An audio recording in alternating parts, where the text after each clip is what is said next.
Frank's Red Hot is the perfect blend of flavor and heat, so you can use an entire bottle to make recipes like buffalo chicken dip or buffalo nachos, or even things that don't start with buffalo.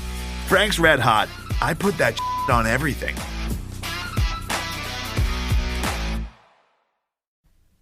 Hey, Craig.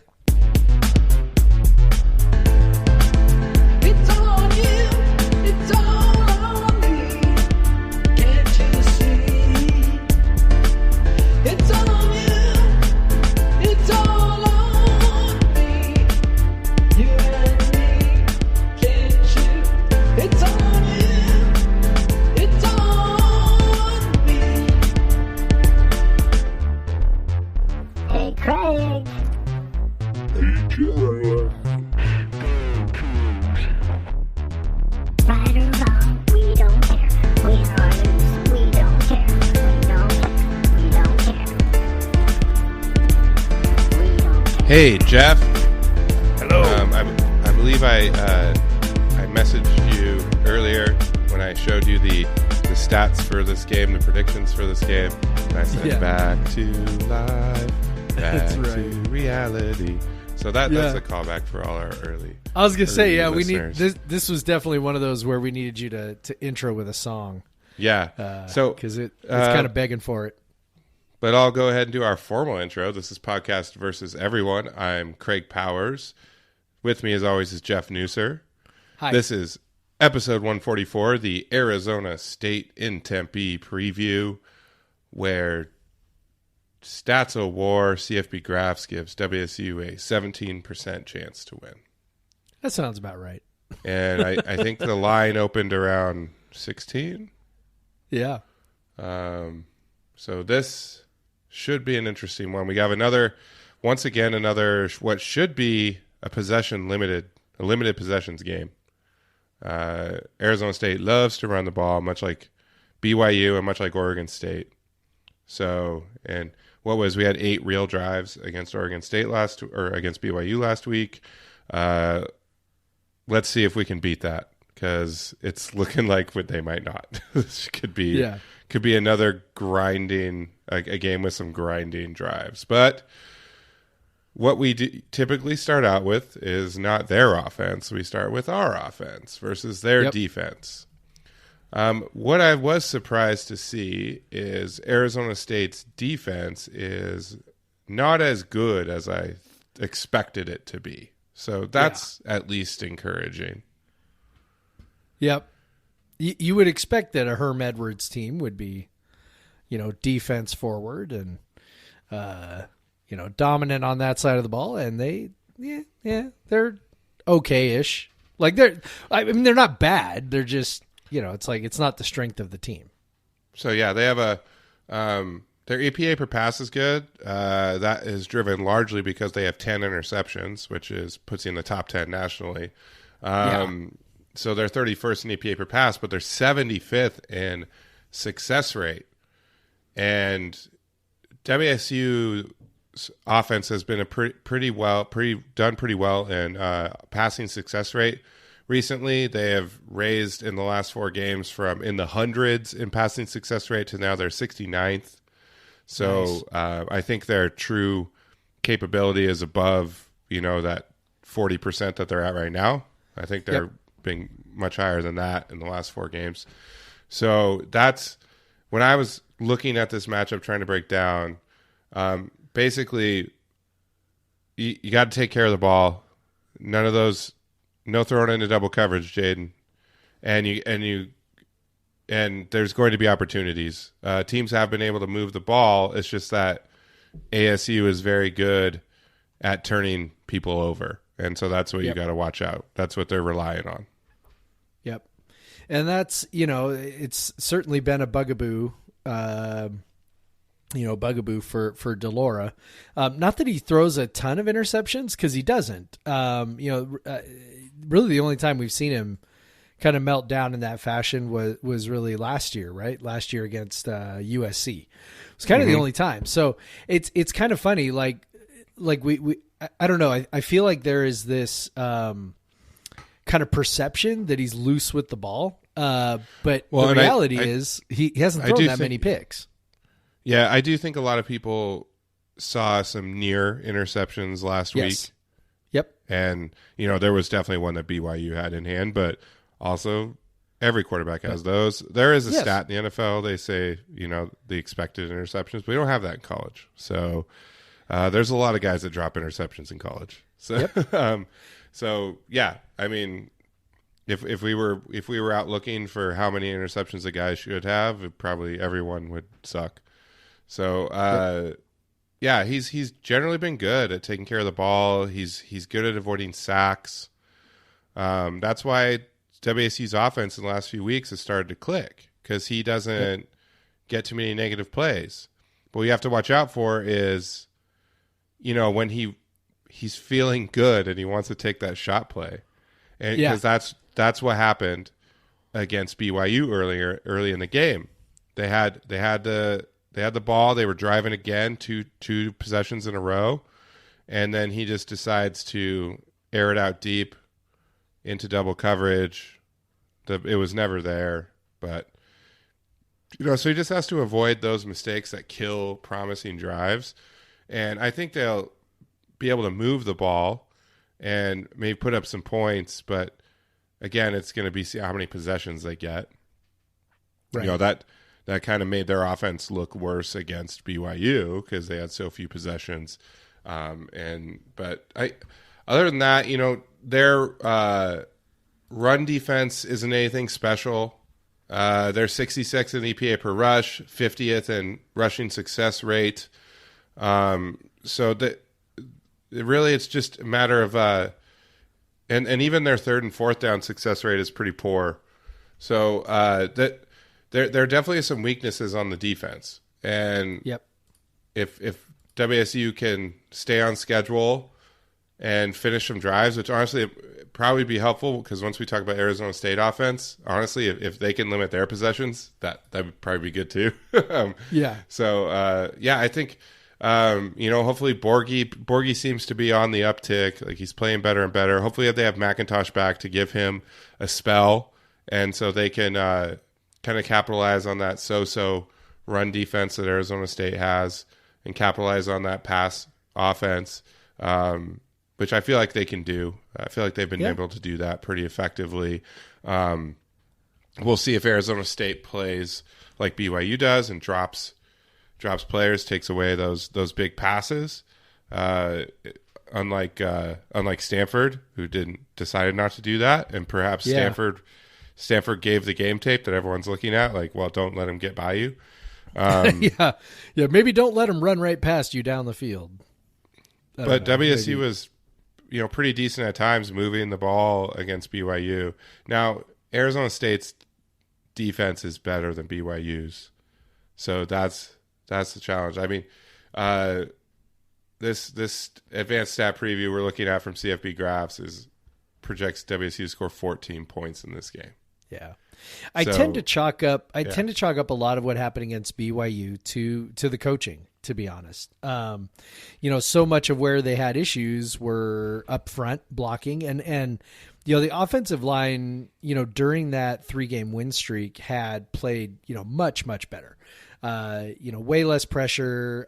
They still weren't getting, huge push to run the ball or anything like that, but it was okay, and then just, in that game, they just sort of looked a little lost. It's, you don't look at that and go, oh man, huge regression. You just look at it and go, man, they didn't have an offensive line coach all week, right? Like the guy who's their offensive line coach now, literally could not coach them all week, even though he was in town, literally could not coach them because he had not been, vetted and officially hired and all that stuff. So, I mean, I think his first day with the team was Friday.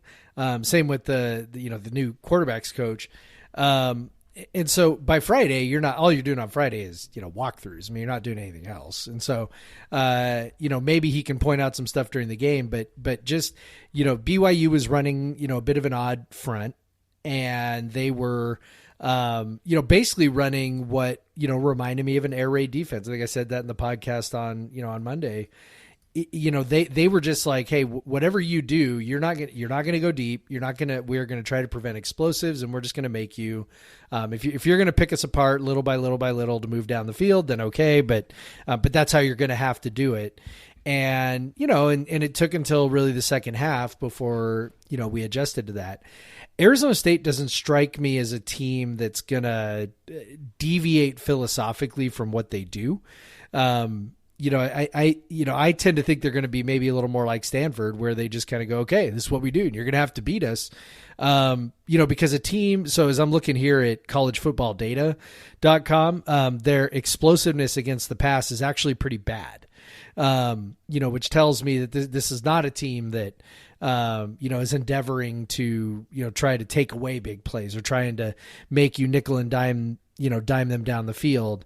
There will be opportunities to get some big plays, through the air. So I think that is maybe where they need to go. But also what you see here is, that it's that, third and fourth down thing, passing downs, the success rate they allow on passing downs is really low. So it's sort of like, just kind of looking at the numbers and kind of piecing it together. Probably a defense that will take some chances. They'll blitz.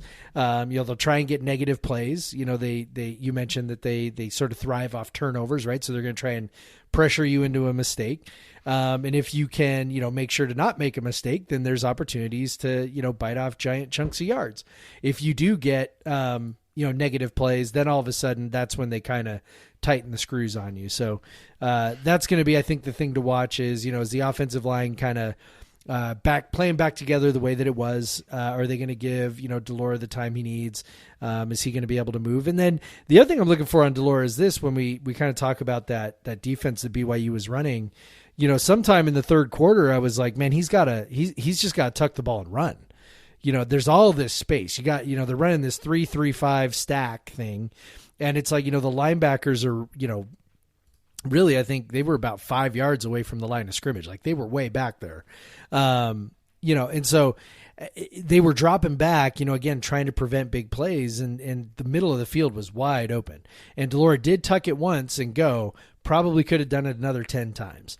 So it'll be interesting to see again this week if maybe he's encouraged. I know he's got the banged up knee, but when you've got that kind of a weapon, you kind of have to use it, maybe be smart and get down when you can. But if there's that much space, man, you got to take advantage of it.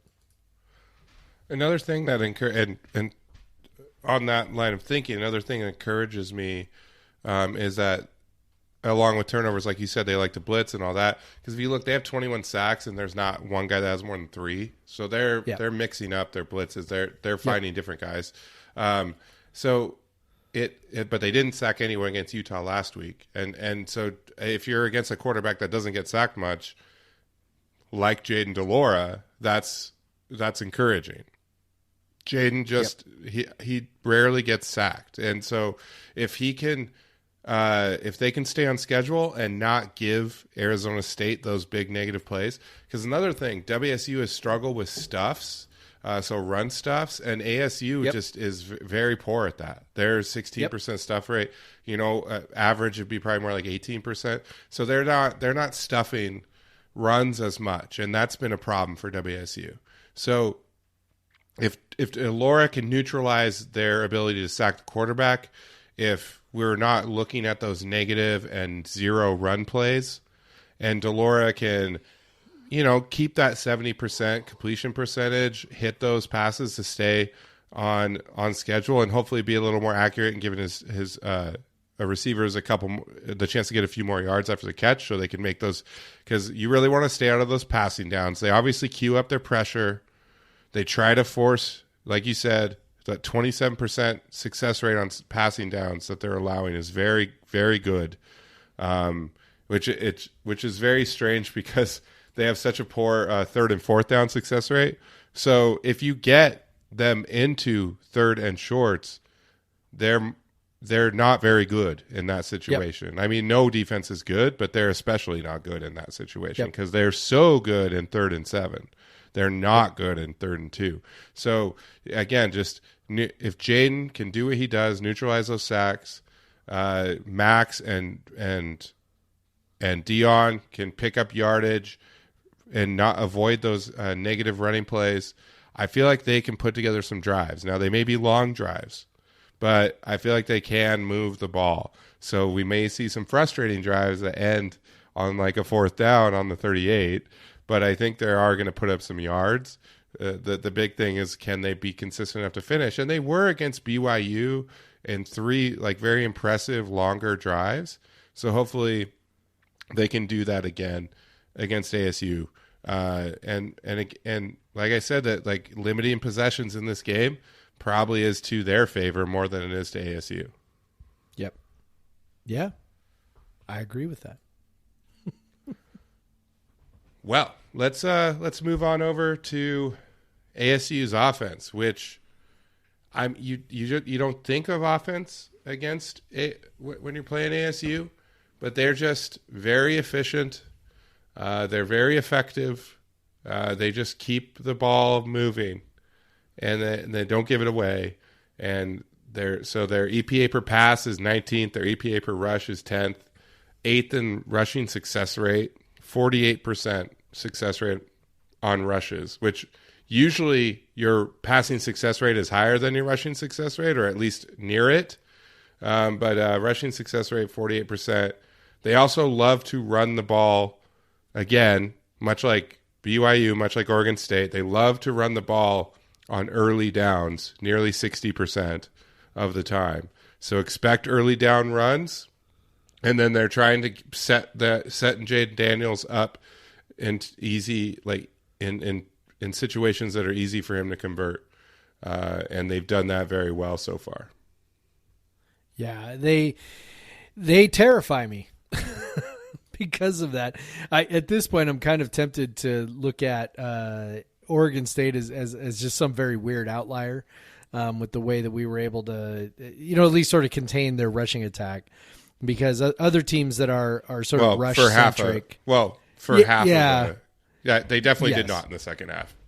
No, but at the same time, at least like for a half, that's something that they haven't really done that against anybody else. Anybody else who really purposes to run the ball has really had success. Teams that come into the game, being able to run the ball well, generally are able to do that. And so that's the thing that sort of, like I said, terrifies me here. At this Daniels point is running designed runs, read options a lot. Like he's their second most attempts, and he doesn't get sacked a lot. So that's just, and he's runs. Fucking awesome.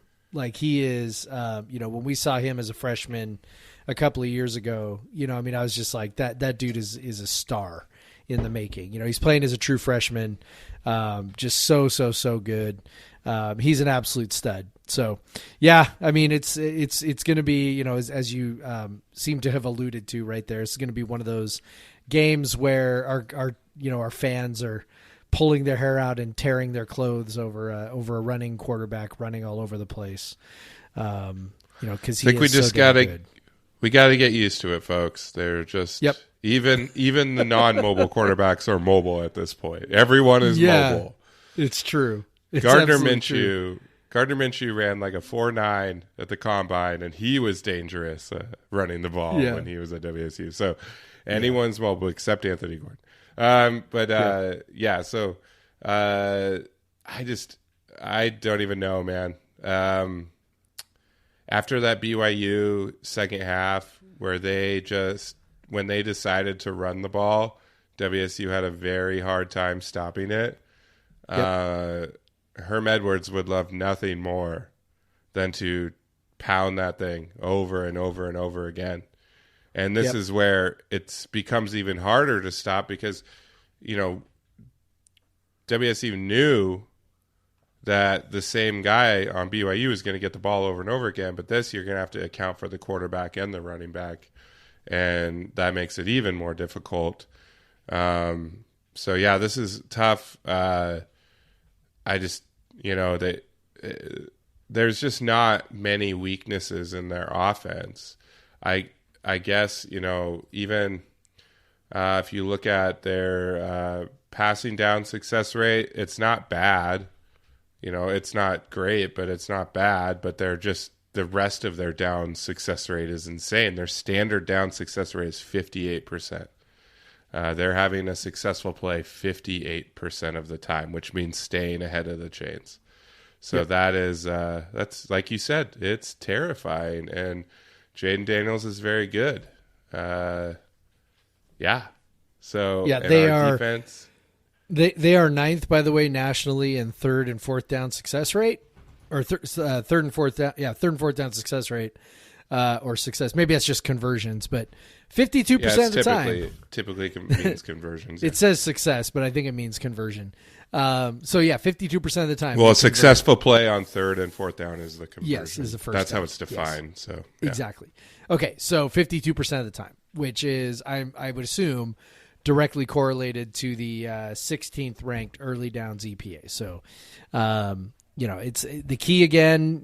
As we've talked about with this defense, kind of over and over and over again, is do they bend, and then do they get the negative play that they need to kind of set the other team off kilter a little bit and put them behind schedule, and then make them try and earn it a different way. I don't know that I don't know that matters a heck of a lot against Arizona State. I think it's important to just kind of point out to fans I'm not sure. This might be the best offense we've seen this year, right? Yeah. There's a really good chance that, people will look at points per game and whatever, but they play methodical and slow, but they just don't move. Think about when WSU played. It's a different type of offense, but think of when they played Air Force. Air Force's points per game, that they just limit possession so much, but WSU could not stop them, and it was just slow drives over and over again. And I see that unfolding. And even as slow as they play, as much as they run, they're still at 30, almost 32 points a game. So it's that's really good. Yeah, they're averaging 6.9 yards a play, 5.4 yards a rushing attempt, and that's with sacks. Yep. So they've run for 1,400 yards, over 1,400 yards with sacks. They've run the ball almost 100 more times than they've passed it. Yeah, and again, there's sacks in there, but it's not that many.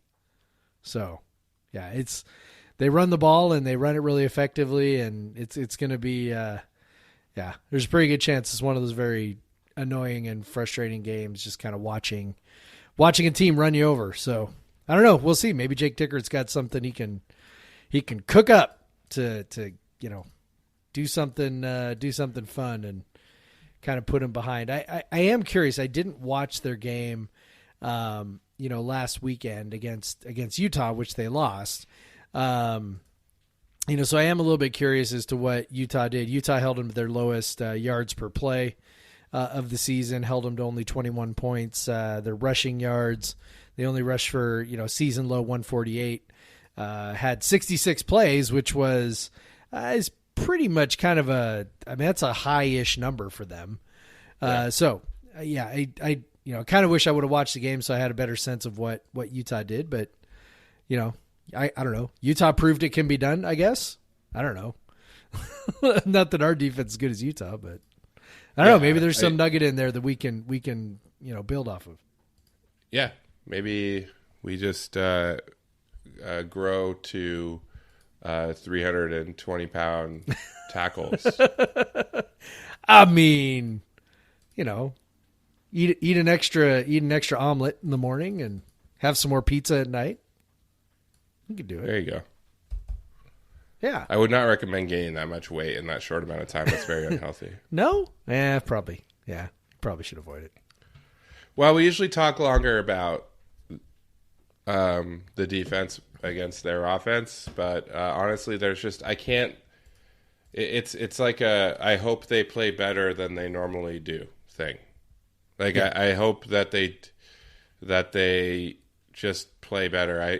Probably it's going to come down to if they can stop them when they get inside the 40, don't allow points or only allow a field goal or something like that. That's what's going to come down to, because I don't see many 3-and-outs or anything like that. So it's just, hoping you can slow them down at some point. But yeah, so one thing I'll say before we get to our predictions, this is episode 143. I said 144 earlier, but that was because that's not your fault. That's my fault. That was because Jeff put episode 144 on the little app that we use to record this thing. Yeah, totally so that's producer error, not host error. That's Jeff, correct. Who's producer / guest or / co-host. Or you're just you're guest starring forever. It's like you're those people that are on the sitcoms and they're in every episode, but it always says guest starring. Like I think the principal on Boy Meets World, I think always said he was guest starring. Like every single episode, and he was in like every single episode. Yeah, Principal Feeney. Principal Feeney, guest starring, whatever his actual. Well, wasn't he like a pretty well-known like actor or classical actor or something? Maybe that's why he got the special guest starring treatment. I don't know. Yeah, probably. It's like, you make more money than any of the kids that are the stars of the show. You get the special treatment. So his name is William Daniels. Oh, there you go. I would never have known that in a million years. Me neither. So, episode 143, special guest star, Jeff Nusser. Yeah. So I guess let's see if our special guest star still remembers. Let's do our predictions. So, Jeff, let's start with your first half prediction. Yeah, so I'm of two minds on this one. The spread is pretty huge. I don't know where it landed at this point, but it was over 2 touchdowns. Again, I'm not sure exactly where it landed, but I know it's pretty big. And I think the conventional thinking is, okay, number one, Arizona State is a good team. And then, WSU is okay, but certainly not a great team. And then they are, still dealing with the fallout from Rolovich. And I don't know, there's a feeling, I think that, they've been super resilient, obviously. How much more can they be resilient, right? I mean, this is just sort of a prime spot for a dud. And I think that's kind of what people are anticipating. And I just can't talk myself into that yet. The rational part of me is like, it makes sense why people would be thinking this is kind of the moment. They haven't been on the road in a month. They're playing, I think their 9th game in a row, right? Something like that. Without a bye. And so it's just kind of like, just all these reasons why you think they might come out and flop. But I don't know, man. They've been through so much. And if they were going to flop by now, I kind of think they would have. So I don't know. I do think that they will be a little tired. I do think that they will be a little emotionally spent, but I also don't think of a flop. So I think it'll be reasonably close in the first half. I'm going to go 14-10 Arizona State. ASU gets a couple touchdowns. We move the ball a little bit, get a touchdown and a field goal. And we are within striking distance heading into the second half. Very exciting. I will preface this with we have rescheduled the family pictures, and those are happening at 2:00. So I will be pausing this game in the second at halftime. Oh no, it starts at 12:20 now, so it might not be halftime yet because I'll probably have to leave because it's in Puyallup, so I'll have to leave at 1:30 or something. So we'll be starting this game. And then stopping it, and then telling everyone I know to not message me. So I'll see the start, and at halftime, I expect pretty similar to you, Jeff, but I'm going to give ASU a few more points, a field goal here, and I'm going to say 17-10 ASU at halftime. Okay, all right, good. Oh, you want my Jeff, second? What is your final score? All right. Just kind of everything we've talked about with Arizona State and their rushing attack. I think, this defense has shown a tendency to wear down late, and I think that's going to happen again. So, you mentioned Oregon State, we were pretty okay for a half and then kind of fell apart. Obviously BYU, we fell apart at the end. Utah fell apart in the second half. So, I tend to think that's kind of where we're going. So I'm going to go with, I'm going to say Arizona State scores another 3 touchdowns in the second half. We score another 10 for a final margin of 35-20 Arizona State. So it depends on when you got it. You might cover. It depends. Cause I've seen some 14.5. I've seen 16.5, 16, 15. So it depends on when you get it. I don't know when you get it on your little the thing that you do. Hold on. But I can look. Hold on. Yeah, let's find out. I can tell you what it is right now. Let's see. At tallysite.com, the spread is currently 15.5. Okay, so they would, which is kind of what I was waiting for, because I think that's gone up. I was kind of waiting to make my pick because I wanted to see how high it would go. I figured more people would be going for Arizona State to cover. So so I'm gonna set my pick at WSU plus 15.5. Yeah. Ooh. So yeah, I have same feeling. It's hard to say the score could be this high, but honestly, I feel like ASU is going to score on most of their drives. So I feel 3 touchdowns for ASU in the second half as well. But I think WSU steps up and gets has 3 scoring drives in the second half, 17 points. So they kind of make it kind of interesting towards the end, but eventually it's still ASU by double digits, 38-27. Yep. High scoring, but only because both offenses are converting pretty often, not necessarily that there's a lot of chances to score. So it's just going to be a lot of drives that end at points. Yep, that makes sense. I could see that happening for sure. Yeah. It's funny how we talked about, this is going to be low possession, and then we both picked pretty high scores. So, but what's the total? Do they have a total on that? Yeah, 52.5. So yeah, we're both. That seems a little low to me. I'm going over. Oh, famous last words. CFB Graphs. Hey. CFB Graphs has 41 or 42, I guess, if you round up. I just, not to totally toot my own horn, but I have absolutely murdered it on the total the last 2 weeks.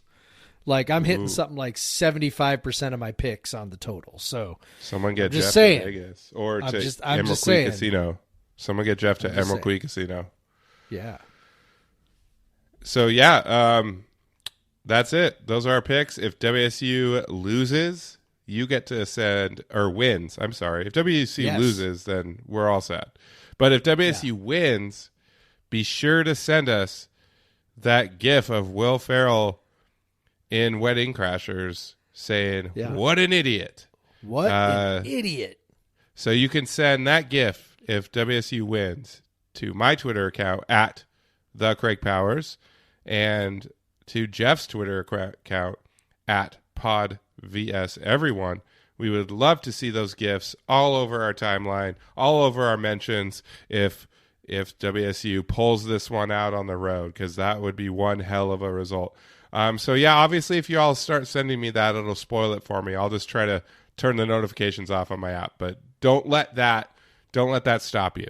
If I have my notifications on and I see it, I'll be happy as hell. That I wouldn't even care if it's spoiled. But if you listen to us, go ahead and give us a subscribe and rate us 5 stars. Give us a comment. If you have any email questions, I saw an email question, but we don't answer these on this. We'll answer that on the next episode. If you want to follow my Instagram, it's at Craig W. Powers. And if you want to email us, I didn't actually say the email address. It's at PodcastVS Everyone. I guess my line's all over the place today. But, Jeff, go Cougs. Go Cougs, Craig. Black Lives Matter. Black Lives Matter. And get fucking vaccinated, people. Get that jab.